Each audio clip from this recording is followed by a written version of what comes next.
ভারতীয় সীমান্তে ভারতীয় কর্তৃপক্ষ যদি কাঁটাতারের সীমানা নির্ধারণ করতে চায় সেই বিষয়ে তো আমি এখনো কিছু জানি না, সেটা তাদের আভ্যন্তরীণ বিষয়। আর আমাদের পক্ষ থেকে সীমান্তে সবসময় বিজিবি সতর্ক অবস্থায় আছে।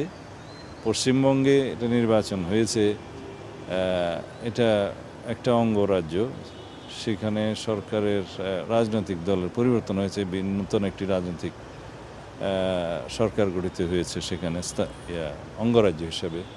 বাট কেন্দ্রীয় সরকারের সাথেই তো বাংলাদেশের সোভারেন ইকুয়ালিটি হিসাবে আমরা কেন্দ্রীয় সরকারের সাথে সম্পর্ক রাখি। কোনো অঙ্গরাজ্যে সরকার পরিবর্তন হলো কিনা সেটা দিয়ে আমাদের পররাষ্ট্র সম্পর্ক নির্ভর করে না। আর সীমান্তে আমরা সবসময় সজাগ আছি। সীমান্তে অনুপ্রবেশ বা অন্যান্য যে কোনো রকমের আইনশৃঙ্খলা পরিস্থিতি যাতে মোকাবিলা করা যায় সে বিষয়ে আমরা আমাদের অবস্থান সবসময় পরিষ্কার এবং আমরা সতর্ক আছি।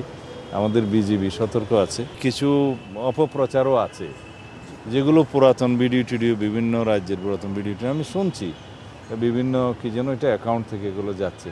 বাট সত্যিকার অর্থে এরকম কোনো ঘটনা আমাদের নজরে আসেনি, পররাষ্ট্র মন্ত্রণালয়ের কাছে সে নজরে আসে।